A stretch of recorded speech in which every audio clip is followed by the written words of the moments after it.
അനുമോക്ക് എന്തോ മന്ത്രവാദമോ കൂടോത്രമോ ഉണ്ടെന്ന് തോന്നുന്നു. അവള് വന്ന് എന്റെ കാലിൽ വീണതിന് ശേഷം എനിക്ക് ഒന്നിനും ഒരു ഒരു ഒരു മൈൻഡില്ല. ഞാൻ ആകെ തളർന്നു പോകുന്നു, അവശനായി പോകുന്നു എന്നൊക്കെ പറഞ്ഞിട്ട് അപ്പാനി നടക്കുന്നുണ്ടായിരുന്നു. പക്ഷെ അത് വീക്കെൻഡ് എപ്പിസോഡിൽ ഈ സാധനം ലാലേട്ടൻ എടുത്ത് പൊട്ടിക്കുമെന്ന് ഒട്ടും വിചാരിച്ചില്ല കേട്ടോ.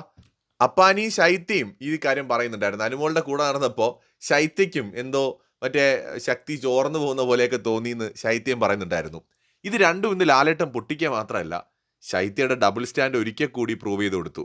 അനുമോളുടെ അടുത്ത് ഭയങ്കര ഫ്രണ്ടായിട്ട് നിൽക്കുകയും അനുമോൾ ഇല്ലാതിരിക്കുന്ന സമയത്ത് കുറ്റപ്പെടുത്തുകയും ചെയ്യുന്ന ഒരു നല്ല ബെസ്റ്റ് ഫ്രണ്ട്, അതാണ് ശൈത്യ. എന്താ അല്ലേ, അനുമോൾ കൂടോത്രം ചെയ്തു അല്ലെങ്കിൽ അനുമോളുടെ കാലേ വീണതിന് ശേഷം തങ്ങളുടെ ശക്തിയൊക്കെ ചോർന്നു പോയി എന്ന് ഒരാൾ പറയുമ്പോൾ അങ്ങനെ അല്ല, അവൾ അങ്ങനല്ല, അവൾ അത് തോന്നുന്നതായിരിക്കും എന്ന് പറയുന്നതിന് പകരം എനിക്കും അങ്ങനെയാണെന്ന് തോന്നുന്നു എന്ന് പറഞ്ഞ് അതിനെ സപ്പോർട്ട് ചെയ്ത ആളാണ് ശൈത്യ. അതായത് ലാലേട്ടൻ എന്ന് പറയുന്നുണ്ട് അന്ധവിശ്വാസമൊക്കെ വെറുതെയാണ് മോനെ, അന്ധവിശ്വാസമൊന്നും വേണ്ട. ഒരാളുടെ കാലിൽ വീണ് മാപ്പ് ചോദിക്കാന്ന് പറയുന്നത് അതിന് വലിയ മനസ്സ് വേണം. സാധാരണ മറ്റൊരാളുടെ കാലിൽ വീഴാന്ന് പറയുന്നത് ചെറിയ കാര്യമാണോ? അപ്പൊ അനുമോൾ അങ്ങനെ ചെയ്തുവെങ്കിൽ അത് അവർ അത്രയും ആത്മാർത്ഥമായിട്ട് ചെയ്തതാണ്. അതിനെയൊക്കെ പിടിച്ച് അന്ധവിശ്വാസം എന്ന് കരുതി മറ്റേ എനിക്ക് അനങ്ങാൻ പറ്റാത്തതിന് കാരണം അനുമോളുടെ മന്ത്രവാദമാണ്, എന്തോ കുതന്ത്രമാണ്, തന്ത്രമാണ്, പിന്നെന്താ കൂടോത്രമാണ് എന്നൊക്കെ പറഞ്ഞു കഴിഞ്ഞാൽ എന്ത് പറയാനല്ലേ. ഞാൻ നിന്നെ രക്ഷിക്കാൻ വേണ്ടിയിട്ടാണ് ഞാൻ കൂടുതലൊന്നും പറയാത്തതെന്ന് അപ്പാനി പിന്നീട് വാഷ്റൂം ഏരിയയിൽ വെച്ച് ശൈത്യയുടെ അടുത്ത് പറയുന്നുണ്ട്. ശൈത്യം നന്നായിട്ട് ഉരുണ്ട് പരണ്ട് പോകാൻ പോയെങ്കിലും അപ്പാനി പറയുന്നുണ്ട്, അതായത് ശൈത്യം ഇങ്ങനെ പറഞ്ഞിരുന്നു എന്ന്.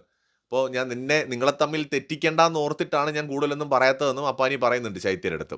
പക്ഷെ അനുമോൾക്ക് ഇതൊന്നും മനസ്സിലായെന്ന് തോന്നുന്നില്ല. ഇനി അതിനുള്ള ബുദ്ധി ഇല്ലാഞ്ഞിട്ടാണോ അതോ മനസ്സിലാകാത്തത് പോലെ അങ്ങനെ കാണിക്കുന്ന ഒരു ഗെയിം ആണോ എന്നൊന്നും ഇനി അറിയില്ല.